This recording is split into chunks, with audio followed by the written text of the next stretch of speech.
Hello everyone, I'm Lisa. And I'm Nick. And welcome to It Takes Two, a podcast where two people take two movies with the same plot or premise and watch and discuss them. Yes, and this week's episode, which is our Halloween episode, was Critters and Gremlins. Yes, so happy Halloween, happy birthday to our cat, whose birthday is Halloween, and happy birthday to my little brother, whose birthday should be the day this is going out, I believe. Fair. The reason you picked Critters was because you had it on DVD. Yes, it was between Critters and Ghoulies, which are both very similar movies to Gremlins, because obviously we wanted to do Gremlins. Yeah. And even though it's technically a Christmas movie. It was released in June. That's even more confusing. Yes. So it's a Halloween-y movie set at Christmas, but was released in June. It was released in June because the studio realized they didn't have a movie to compete with one of the Indiana Jones movies that was coming out, whichever one came out that year. That's ironic, and that will come up later. Oh, will it? Oh, yes. That's fun. But yeah, so they realized they didn't have a summer blockbuster to come out, so then they pushed forward on the production of Gremlins. But the reason, obviously, one of the reasons it's been so popular over the years is that it is set at Christmas and can be played on TV at Christmas every year. Yeah. Which is one of those things I remember from a kid. Being a child. Yes, being an actual child. A child told me about Christmas once. So, very different beginnings. Yes. Critters they're aliens. Yes.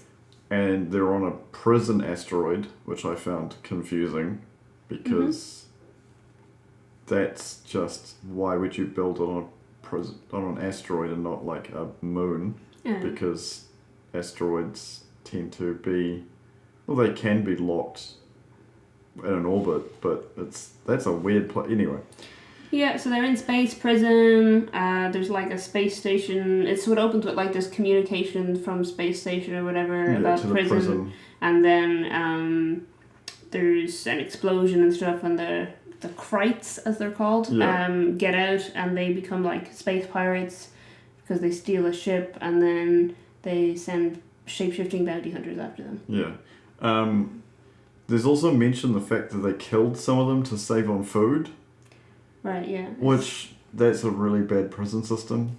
Yes. Everything about it is bad. What I found really interesting is that later on, when you have the actual Krites on Earth, they seem real stupid and only like food focused. So it's surprising to me that A, they were in prison in the first place, and B, that they were able to break out and steal a spaceship and pilot it, and they end up destroying like anti-ship batteries, like anti-air batteries. Yeah. So watching the two movies, the Gremlins seem like the more intelligent creature, like from watching them. Yeah. But the Critters, I guess, are supposed to be intelligent. They just don't show it. Yeah, at all. Except for the weird hand piloting controls, and that's about it. So it's a bit strange. The other opening, which is, of course, Gremlins, starts off from the perspective of the father telling a story. Yeah, it's really weird, because I know I've seen Gremlins a whole lot of times, but I've never really thought about that. The father's not even there for most of the movie. He doesn't see it happening, so it's him, like, narrating a story that he didn't even witness. And he's like, it all started when I went to Chinatown. Which there's the note that I made in there is Short Round and Diabetes Jones. Because he's dressed sort of Indiana Jones-esque. The father? Yeah. Because he's wearing a hat and he's just following a kid wearing a baseball cap around like Chinatown. And I just thought, it's like Short Round and Indiana Jones who's got diabetes. That's my thoughts. That was just the thought that I wrote down. Yeah, I feel like that's an unjust description of people with diabetes. True, yeah, but, I agree. But fair enough, I guess. That whole thing is weird because the kid is bringing him to his grandfather's like shop of curiosities, but then he finds the Mogwai there, and he's like, I want to buy this, and the grandfather keeps saying it's not for sale, and then the kid just like steals his grandfather's demon pet and sells it to the guy behind the shop. Real dodgy. Yeah, it's a weird way to start the story. Yeah. Also, one of the notes I made quite early on was that the kid in the movie is a teenager and he already has a dog, so why does he need a pet for Christmas? I think it's just I think the story being from the father's perspective is he probably doesn't actually know the age of his son because he doesn't ever seem to be home. Yeah, I guess He's like a travelling salesman who does his own inventions, which is never... And they seem to be quite well off. Yeah, I don't know where they get the money from. Yeah, it's such a... I don't know. It's movies like this that when you start analysing them, you're just like, how... Like, my perfect example, another great Christmas movie. Die Hard. There is a point to this tangent. No, it's not Die Hard. In Home Alone, what does the dad do? Oh, he's clearly like a criminal. It has to be. Yeah, he's like 100%. Because there's no way they live in that house with that many kids and being able to afford to take all of their relatives. And I'm talking holidays. all of them. Yeah. It's such a bizarre premise and... Yeah. Yeah, but anyway, tangent he's 100% over. a criminal. Tangent over. So yes, the critters land on Earth. I just realised I wrote gritters down No, the critters. in my note.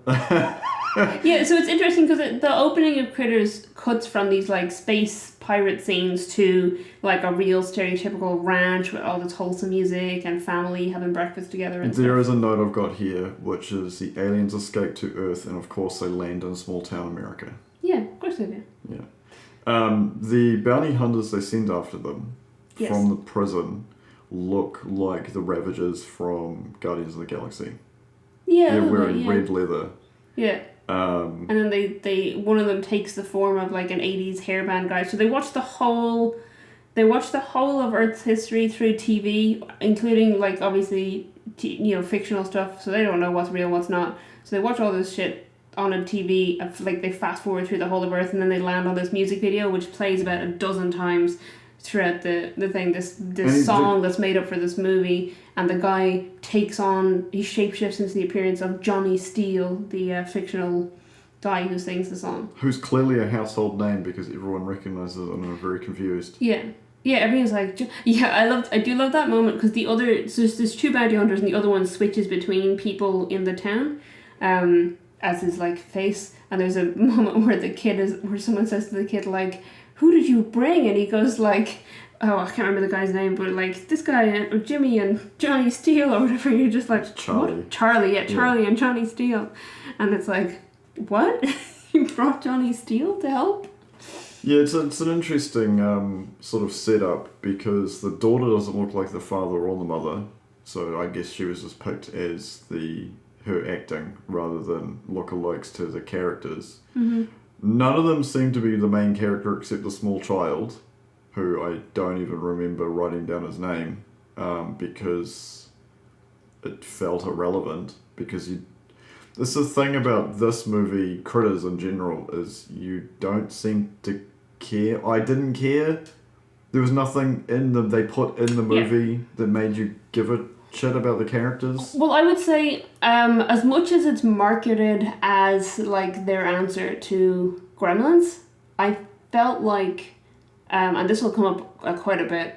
I felt like it was much more heavily influenced by E.T. I think they were trying to make their own E.T., which meant they wanted the boy to be Elliot, but he's not half as talented, charismatic or interesting or well written. I thought there was going to be a big boy who cried wolf thing because at the beginning he just keeps lying about stuff. Yeah, which he actually, again going back to E.T., they steal a scene from E.T. right at the beginning where he like heats up the thermometer to make it look like he's sick. But it's funny because his mom is the mom from E.T. And in E.T. she falls for the trick, and in Critters she's like, yeah, right. Yeah, because he has a temperature of 106, and that's like, call an ambulance and put it in an ice bath like you're going to die. Yeah, and he's like, he comes down from his room and sits down at breakfast and is looking real sad with the thermometer sticking out of his mouth, waiting for someone to look at it. And his mom's like, 106, really? Yeah. The practical effects in both movies look fantastic because they were done practically. Yeah.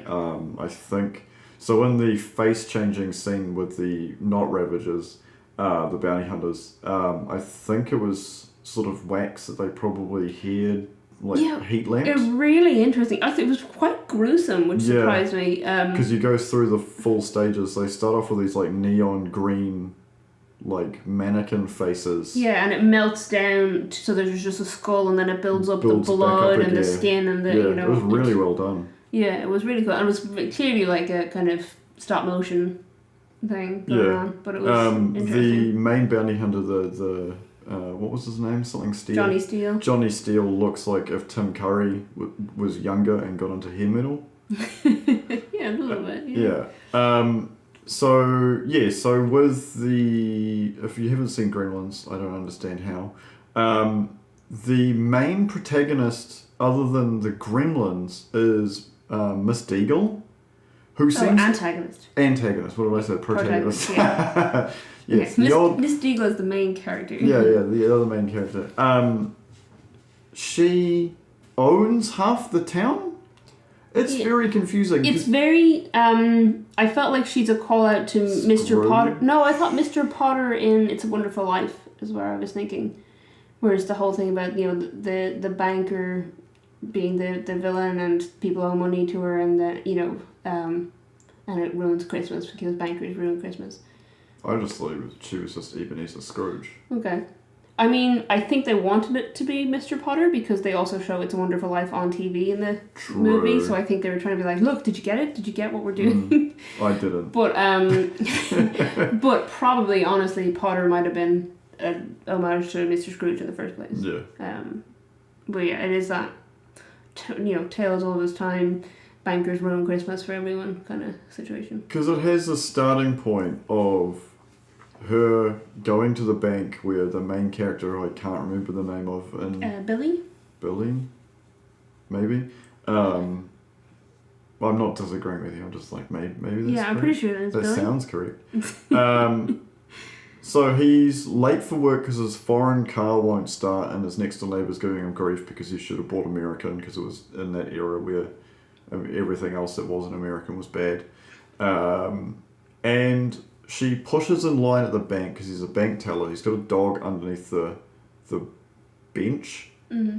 And she just starts telling him in public how she wants to torture and murder his dog. Yeah. And people are around her just agreeing. Yeah, but I mean, it was like, before she even walks in, she gets stopped by someone who's like, please, we can't make the payments. Starving. Yeah, and she's like, no. So she's set up as a villain before she even gets in to speak to him. That whole sequence of... I'm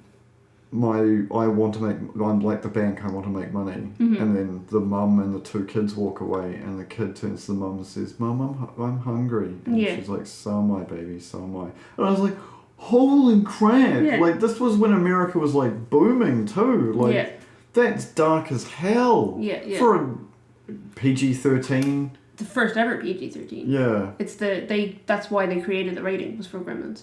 Because there's some dark stuff in this movie. Yeah. But it was not quite violent enough to be like R-rated or whatever. Yeah. But they didn't want to rate it as PG, so the studio argued that there should be a rating between the two. So back in Gremlins, the dad's always drinking out of a jar. Did you notice that?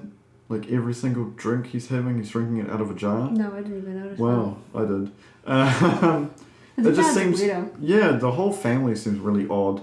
The boy is making pipe bombs and explosives. Oh, sorry, this is Critters. You said Gremlins. Oh my god, it's gonna be one of those episodes. I can smell it already. The kid is just making bombs out of like fireworks that they have lying around. But he's taking apart shotgun shells. Yeah. The kid is like everybody in that. The whole everybody in Critters, mm-hmm. every single character is a stereotype on 11. Okay.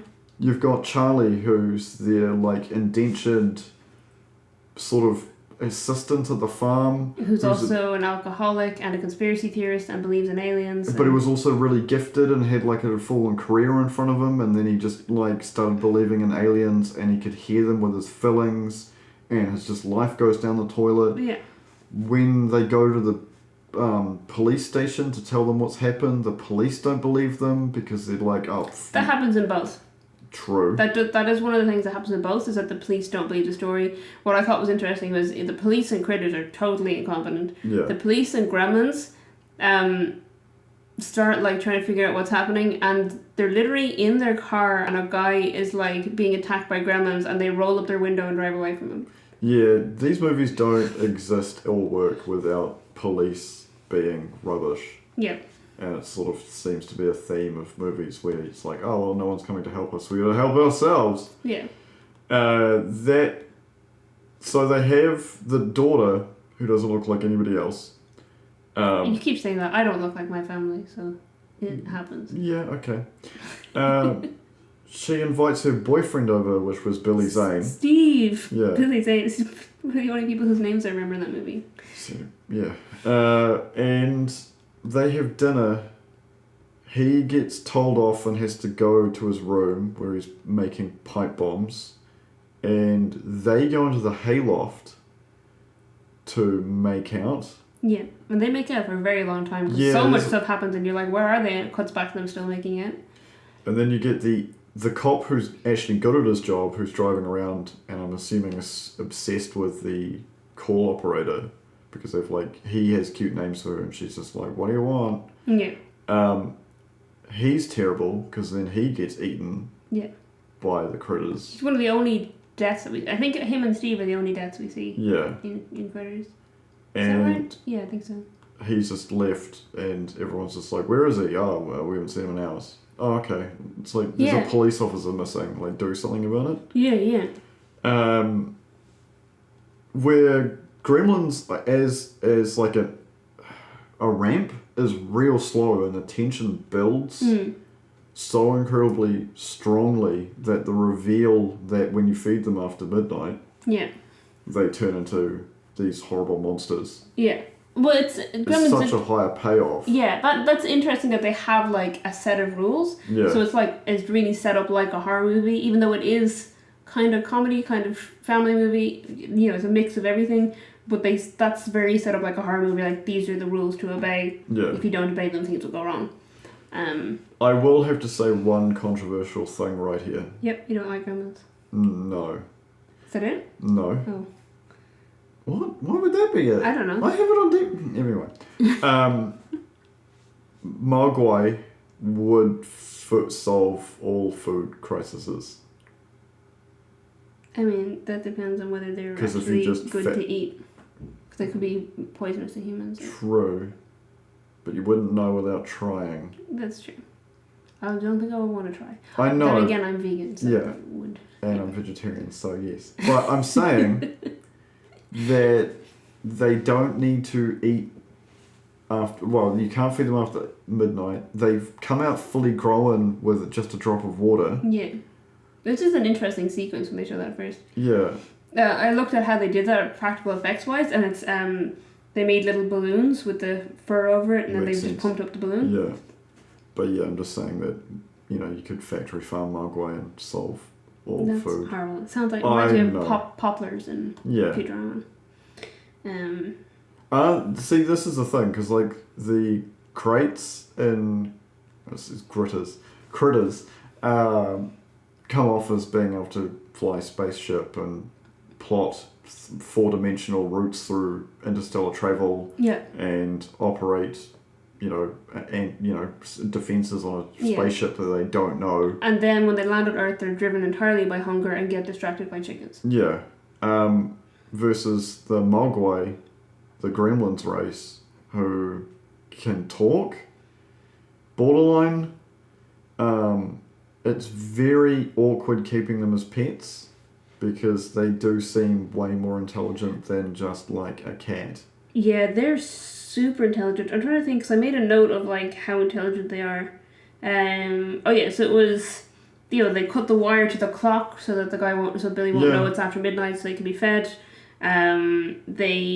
Stripe jumps in the pool because he knows that then he'll multiply. They mess with the traffic lights, the wire of the traffic lights, so that the cars will drive through and cause chaos. Yeah. Stripe can read. At one point, he reads something out loud. They can rig a projector to play a movie. Yeah. They do so much stuff. It's so bizarre how intelligent they are. They're incredibly intelligent. Obviously, Gizmo's very intelligent as well. He's just good. Which apparently was not in the original script. Gizmo and Stripe were the same character in the original script. script, but Steven Spielberg, who was a producer on it, said we need one of them to be good so people can relate to that creature. Yeah. And he also pushed for Gizmo to be the one to defeat Stripe rather than Billy at the end. It's also interesting that the old Chinese man just keeps him in a box. Yeah, so Mogwai is Cantonese for demon or devil. Yeah. So it's like a they demon creature. Yeah, they're a mystical creature. But at the end of the movie, when he comes to their house and tells them that, you know, they stole it and that they didn't listen and blah, blah, blah, when he walks in, what Gizmo says to him is he calls him father in Cantonese. Yeah. Which is cute. It's also creepy. Yeah, I mean, it's creepy that you know, they're keeping this thing as like a pet, but and treating him really badly as a pet. But like there he is speaking fluent Cantonese. Yeah, basically majority of the people in both these movies are just garbage. Which is sad when you look at it critically. Like, I love Gremlins. Like, it's a fantastic movie, but the people in it are so terrible. Yeah, and I don't know where it is, but I definitely wrote a note at one point where I was like, no one in this movie should be allowed to ever own a pet. Yeah. Like, I feel bad for their dog. Based on the way, I mean, they were like throwing a blanket over Gizmo, not realizing he was there, and then spilling water and being like, it's fine, feeding them, not thinking about it. Yeah. And then bringing one of the Mogwai to the science lab where they'd start like dripping water on them intentionally when they saw how much it hurt Gizmo. There is a mention because I think he's the only black character in the entire movie.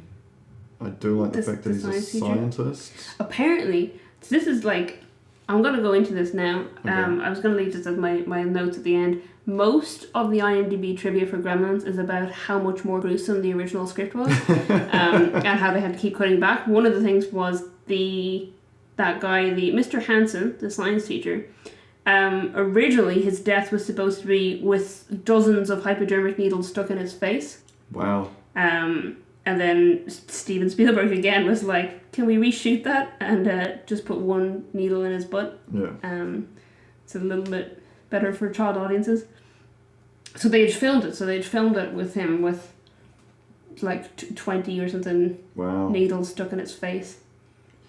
The back on the farm. So there's the cop gets killed. There's lots of low shots of creeping, which I appreciated. Lots of POV shots of the critters, so you don't see them for a long time. You're just seeing what they see. For quite a long time, you're only seeing their point of view, not seeing them. Yeah. So you go through all the stuff in town, and obviously, and then they're still doing it in the hayloft. Yeah. And then they attack, and Billy Zane gets mauled to death. Yeah, he gets his like stomach ripped out or something. And then the kid turns up to save them and throws a firecracker, and one of the critters just eats it and explodes. And then the fuse stays lit inside his stomach and then explodes. You know, like you can throw fireworks underwater and they still work depending on the fuses. Okay. But yeah, they go from being really smart to really stupid really quickly just because of the plot. Also, the bounty hunters are so stupid because they're like they shapeshift to look like humans so they can blend in on Earth, right? And then they land and immediately march into the first building they see and start going, "Where are the Krites?" And then one of them shapeshifts in front of all the people into one of the people in that room, and then they leave. And then they do the same thing somewhere else. They just like start throwing people around and stuff, and then shapeshift again. And they're driving a stolen police car. Yeah, and they also, all the buildings seem to be just made of paper because they like crash into the front of a building and the whole like roof topples down and stuff, and it's just like made of like literally not even cardboard, like and paper. It must be so light enough because then they just drive the car away as well. Yeah.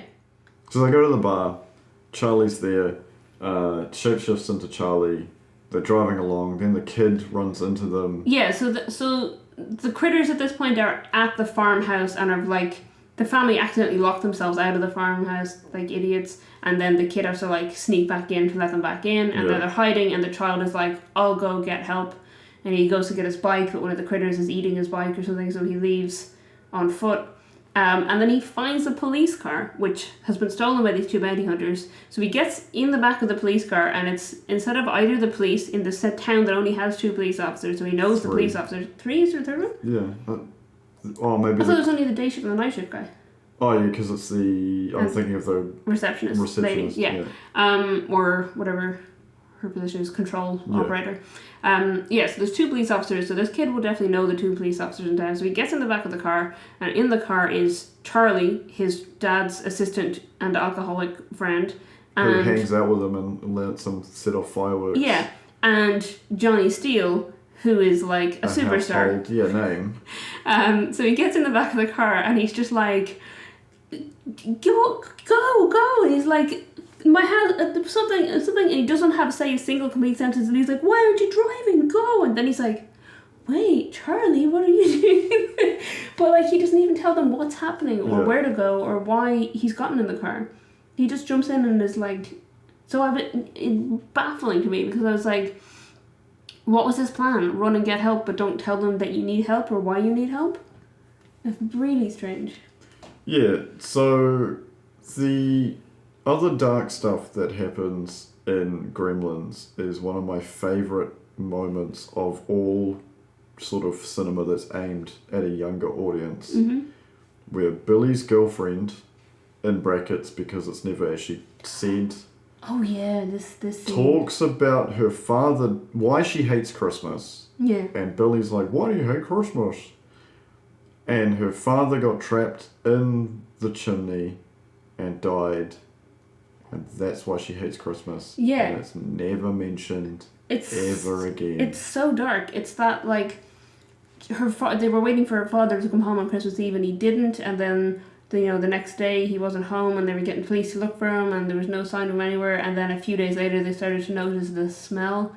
So they got the firemen in to break the chimney because they thought a bird had died in there, and it was her father dressed as Santa Claus had been decided to surprise them by climbing down the chimney and then slipped and broke his neck and was stuck in the chimney dead for days. It's horrific. Yeah. And they just mention this casually and then go back to the gremlin fighting. Yeah, mid-apocalypse of the gremlins attacking the small town. Yeah, because she's like, now I have another reason to hate Christmas. Yeah. It's like, dear God, I hope she gets some therapy later in her life because she needs it. Yeah, it's a pretty dark sequence. And the Billy as he needed better acting directing, because every time he comes to react where it has a close up of his face of something happening, he just widens his eyes slightly. Oh, yeah. And it annoyed me because if you saw creatures attacking stuff, you'd be a little bit more like shocked than just being like, well, I mean, my eyes are slightly wider. It's happening because he was grossly negligent. Yeah. So he's less surprised than everyone else. He's less surprised. Because he calls it. Because he was grossly negligent. Oh, that's the other thing. At that end of that sequence, Billy looks bored and Gizmo's like, "Oh, your dad died." Yeah. Gizmo has more emotional intelligence than any other character in that movie. 100%.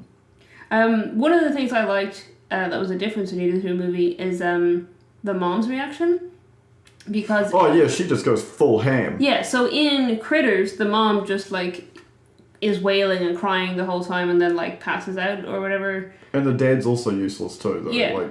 Everybody in that movie. Well, the dad is useless in Gremlins as well. He's not even there. Yeah. But in Gremlins, the mom comes home and discovers that the eggs have hatched or whatever, and pod people. Without hesitation, she just starts massacring Gremlins. She doesn't even give them a second. She's like, I'm gonna put this one in the blender and this one in the microwave, and I'm gonna use this knife, and it's so brutal. Oh, it's great though. It's so great, but it's absolutely brutal. But she's just like, no, I can defend myself. Yeah. I literally had a note about that. Yeah, it's just not a second of hesitation. She just starts going straight into it. The little touch I like is the local celebrity radio host also gets mauled on air. Yeah. And you hear it in the radio, which I thought was fantastic because it took me back to Pontypool. Yeah, yeah. But yeah, that's the differences between these two movies is the characters are both idiots, and all the characters are idiots in both movies. Yeah. But I just think as putting the monsters against each other, the Gremlins and the beginning are cuter. They've got a little bit more you get a little bit more understanding of what they are as the audience, versus critters who can they're basically just glowing eyes, a giant mouth full of like shark teeth. Yep. And they can shoot paralyzing spines. Yes, yeah. But they're also just balls. So they were, the design was inspired by Taz the Tasmanian Devil. Okay. That's where they got the idea of the design from. I see that now. But obviously there's a little bit of hedgehog or porcumine thrown in there, and they've got those spines they could just shoot out, and then they roll up and roll around, which is very hedgehog-like. It's not like the hedgehog. Yeah. But yeah, the original design was based on Taz the Tasmanian Devil. By the way, these movies came out 2 years apart. Critters is apparently based on a dream that the writer had as a child that he wanted to make into a movie. And part of the reason there's a whole 2 years between Gremlins and Critters coming out is they had to do a whole lot of rewrites to make it less similar to Gremlins. Because apparently there were more similarities. There are still quite a few similarities, I would say. But what was funny about that was that in the end then the studio marketed it as their answer to Gremlins. So New Line Cinema were like, this is our answer to Gremlins, but the guy who wrote it was like, it was not even remotely inspired by Gremlins, and we tried to make it not like Gremlins. Yeah, going to the ending of both these movies, the bounty hunters show up with the boy. They shoot a whole bunch of them with like really overpowered like blaster cannons. They're sort of like hip firing them the entire time. Yeah, and they seem to like blow up an entire room when they do it. Yeah. Which is pretty ineffective. Like when you're in a house, it's really dumb. Like everyone would have had tinnitus forever. Yes. And then some of the gremlins or some of the critters still escape. And the kid goes after them on his bike. Oh, because they kidnapped the girl. They kidnapped the sister, which was never explained why the critters needed the sister. But like a snack, maybe. They kidnapped the sister and they bring her onto their ship, and then the kid goes with Charlie. Yeah, but the kid gets into the ship and gets the girl. No, that's right. Him and Charlie smash into each other. Yes. Where they're both biking the opposite directions. Yeah, because Charlie is going to find the police to tell them that he's found these aliens, not knowing that all this stuff has happened. So the kid and Charlie run into each other, and then the kid's like, no, come on. And then they go to the spaceship. So the kid tries to get his sister out, and then he's also trying to throw some dynamite or firework or whatever. It's a pipe bomb. It's a freaking homemade explosive. It's a pipe bomb. That's literally a felony. Yeah. So it's in Kansas. It's normal. So they throws the bomb in, but he doesn't get it lit. And then him and the sister get out, and then Charlie, who is the alcoholic the whole way through, just happens to make a Molotov cocktail. He makes a Molotov cocktail and throws it into the spaceship. Yeah. And then when the spaceship is taken off, it explodes. It's so good. And then the bounty hunters are like, thanks for your help. Here's like a piece of space technology which, falling into the right or wrong hands, would accelerate human development probably by a couple of 100 years. Yeah, and it's supposed to be like so the kid can phone them. Yeah. So he can phone the aliens. Like, a kid on a bicycle going through the forest making contact with aliens and phoning them. I wonder where they got that idea from. Can I point out one thing that we skipped over? What? Out of spite, the crates just laser their house and blow it up as they're flying away. Oh yeah, so that's it. Yeah, they're flying away and they just explode the whole house, and then their ship explodes. Here's a point. So they go to here's a point I just want to point out to you. They're attacking humans for food, I'm assuming. Who knows? I don't know. Yet they see a mangled cow, which goes into the whole aliens mutilating cattle. Yeah, right at the beginning. So the gremlins or the krites mutilate the cow. Why don't they just eat livestock? I don't know if they're eating anything, because they don't eat Steve. They leave Steve alive, or not alive. They leave Steve dead, but with his guts ripped out. I think they're just killing for fun. It's probably why they were imprisoned in space prison on the meteor. Then why did they eat the firecracker? I have no idea. It's not explained. None of it is explained. Steve, by the way, is never mentioned again. The technology they give the boy that's supposed destroys their house. Yeah, so it's supposed to be a phone thing, but it makes a noise, and when he presses the button, their house just like rebuilds itself. It's a really cool effect. Because I don't know how they pulled the house down, because obviously it's just in reverse. Like they've obviously just dropped it all down and then reversed the footage. It's really cool. But it's really well shot. So then they're all happy because they've fixed the house and everything's back to normal. And none of them mentioned the fact that there's a dead teenager in their barn this whole time. And the other people that died around. And the fact that the dad got mauled, like it doesn't, like you need to go to the hospital, like they could be carrying space diseases. It's baffling.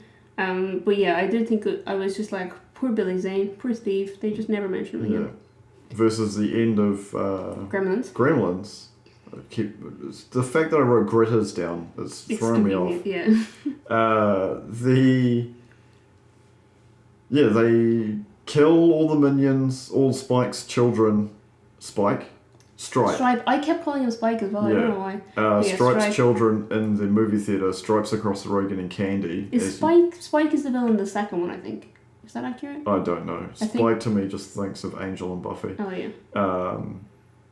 And then they go to the hardware store where they have like a mono on mono versus Stripe versus Billy, where Stripe has the upper hand and shoots him a bunch of times with a crossbow. Yeah, and then gets like a chainsaw. And is attacking him with a chainsaw. And Gizmo drives a remote controlled car around past... I'm thinking the dog's name is Elvis, but that's the wrong movie.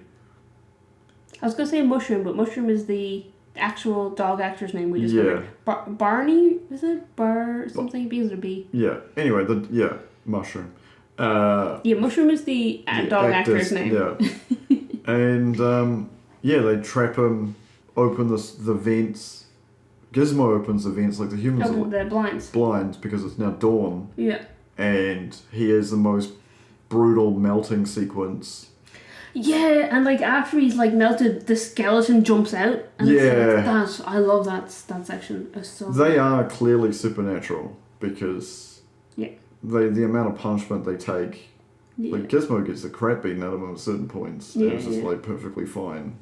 Yeah, and Gizmo's a good guy. Yeah, and then the Asian man turns up and is right about white people because he just throws some Eastern facts at them, and they're all just like, we didn't take responsibility for this thing we stole. Oops. Yeah, he says that he has like a whole speech about basically they're people, capitalism, humans, white people being irresponsible with nature's gifts. Yeah, even though they're clearly demons. Yeah.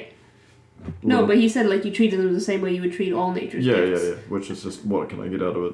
Yeah, which is accurate. Consequences, because they're just like, because that's the other thing. Instead of taking one of the ones that they birthed, he takes a new one there and then replicates the same thing again with the scientist. Yeah. Instead of just being like, here, look after this for a couple of days. Yeah. Yeah, he literally tortures them. Yeah. So it's no wonder they want to get back at him. So yes, both the movies have E.T. references in them. Yeah, both of them have E.T. references, both of them have Back to the Future references, both of them have War of the Worlds references. And Critters has a Ghostbusters reference. Yes, Critters just have a lot of pop culture references in Critters. So E.T. references first, I guess. Connection-wise, Critters, the mom in Critters is the mom in E.T. Yeah. And E.T. and Gremlins are both produced by Steven Spielberg. So they've got that going for them. In both cases, there's an E.T. doll that is faced with one of the things. So one of the critters walks up to an E.T. doll and is like, meh. Yeah. And then in the other one, Stripe hides behind an E.T. doll. Yeah. The thermometer scene obviously is a direct reference to E.T. And in Gremlins, one of the film titles on the marquee of the cinema is A Boy's Life, which was the working title for E.T. So there's a lot of E.T. references. Back to the Future connections, the mom in Gremlins is Lorraine's mom in Back to the Future. Oh. Stella Baines, whatever. And also the set is the Hill Valley set. Yeah. So it's the same. It's literally the same set in the Universal backloft. And then in Critters, they've got Billy Zane. That was I think there might have been more occasions, but I think that was the big one for me, was that Billy Zane is in Back to the Future and in thing. War of the Worlds, the Critters, the town is named after the landing site in the radio broadcast of War of the Worlds. Interesting. Because obviously it's, that idea of an alien landing site and whatever. And in, I literally noticed the War of the Worlds reference in Gremlins, but it wasn't mentioned anywhere in stuff that I researched, so I thought that was weird.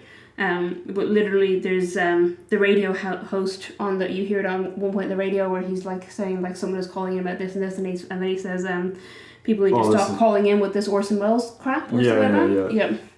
Which is obviously a reference to the original Orson Welles broadcast of War of the Worlds where people thought it was real. I love how people still think that there was like actual people panicked. Yeah. Such a it's one of those sort of things where it's gone to a point where misinformation is repeated so much it becomes fact. Yeah. But that's pretty much the end. But then it ends as a story. Yeah, in Gremlins. Yeah. Yeah. Starts as a story, ends as a story. Yeah, so it's narrated by the dad who wasn't there for any of it. Never home, yeah. Shitty parent. Yeah. But he literally was like away at a conference for almost the entirety of the thing. Because he keeps calling on the phone. Yeah, it's such a bizarre... So it's really weird that he's the one telling... It's like, of all the people to tell the story, he doesn't have any of the facts. He wasn't in the town for it. He arrived right at the end. He would have come back and the whole entire town would have been destroyed. And like, how was that Peter got you? It's like, Yeah, and the dog jumps... So he has the dog in the car with him, and the dog jumps out of the car and runs into the hardware place because it's right when they're about to defeat Stripe. Yeah. So the dad literally comes in at the last second. And there's no idea what's been going on. It's a dark movie. Yeah. So it's box office wise, how much budget and profit? So Critters budget $2 million, box office $13 million. It's not too bad. Gremlins, the budget was $11 million, so significant more budget. Box office $153 million. Honestly, in Critters, you can't tell that it was made for 1/5 the budget of, almost 1/6 the budget of Gremlins. Because there's nothing that stands out as just janky, because it was all just done practical. Yeah. I guess it stands up. I mean, it's the difference between doing, VFX versus practical effects, is that it will stand up a bit better. VFX always age build badly. Like, they will forever. Yeah. Like, we were watching Next the other night, and you could clearly tell, like, I was, like, pointing it out to you, the logs that were, like, next to them was CG. Really bad CG. Or else green screened in from a totally different lighting, but they look like really bad CG. Like, the underneath of them had the same lighting as the top of them. It was just, they look terrible.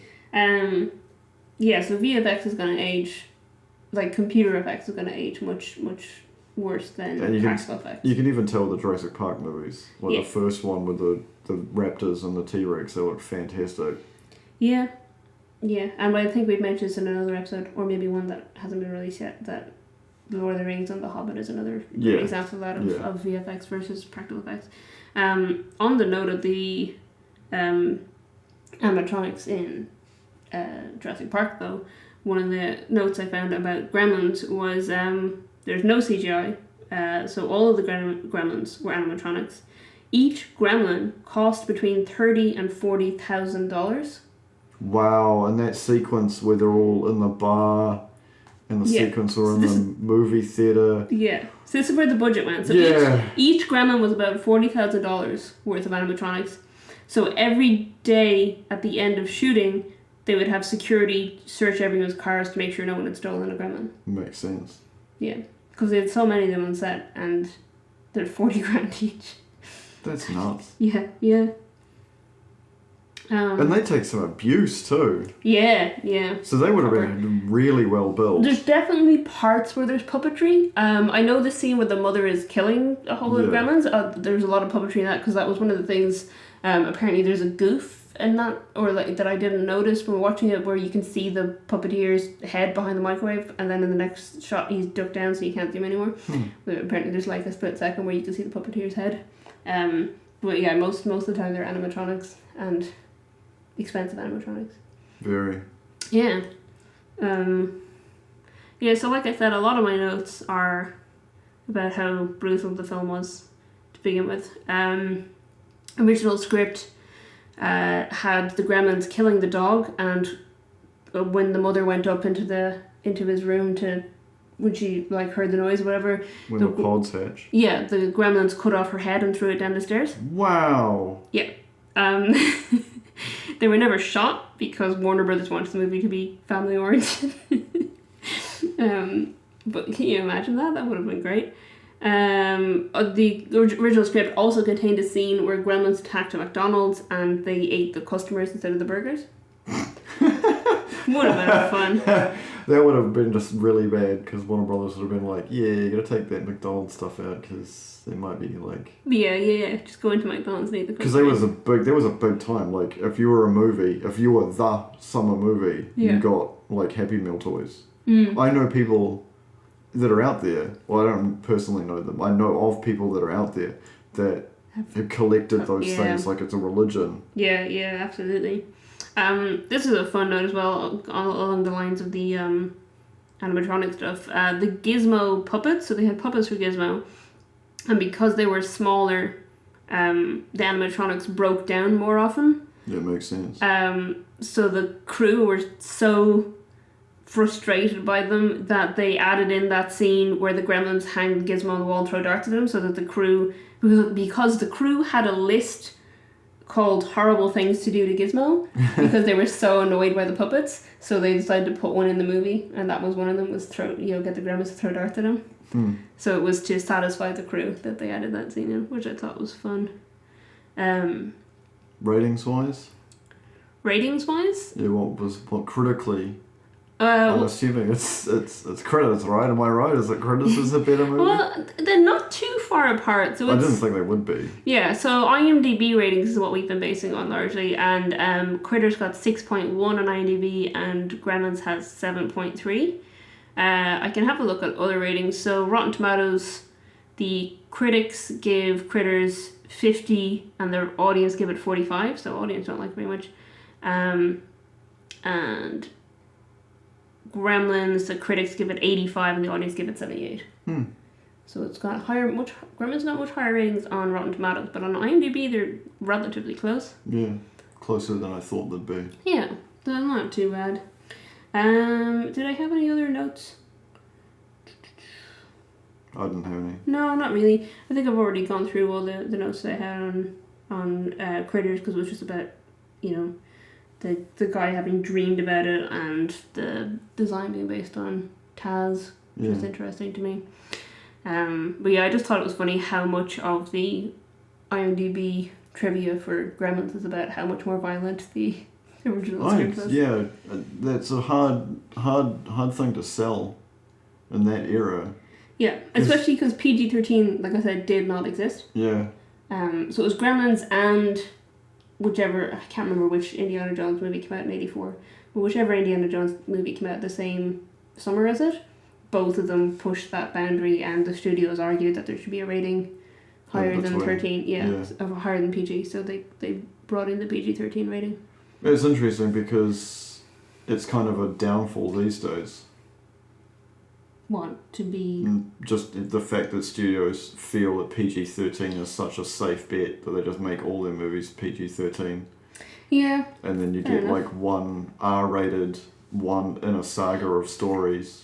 I did think, because obviously PG-13, because it came out because of Gremlins, when Critters came out, that rating already existed. Yeah. And I remember thinking when we watched Critters, I've probably written it down, but isn't... The rule that I hear a lot, I don't know if it's a real rule, but I hear people say it a lot, is that if you have a PG-13 rating, you're allowed to say fuck once in your movie. Yeah. And Critters did that, but they had it as the critters in Critters just like make like these weird noises, and then they subtitle it, so they had one of them just going and there just goes up fuck underneath it, and I thought it was so funny. Because there's one of them gets blasted at point blank range with a shotgun, and the other one looks at his buddy who's just been like completely splattered all over the steps, and it's just like, Yeah, so I thought that was so funny that they used their one curse on a critter. That's great. Yeah, in subtitles. Yes, do you have anything more to add? Or no, that's me, I'm done. Yeah. Put a fork in me. Alright, well, happy Halloween, everyone. Thank you very much for joining us and for giving us your time. Stay safe, and we'll catch you next time.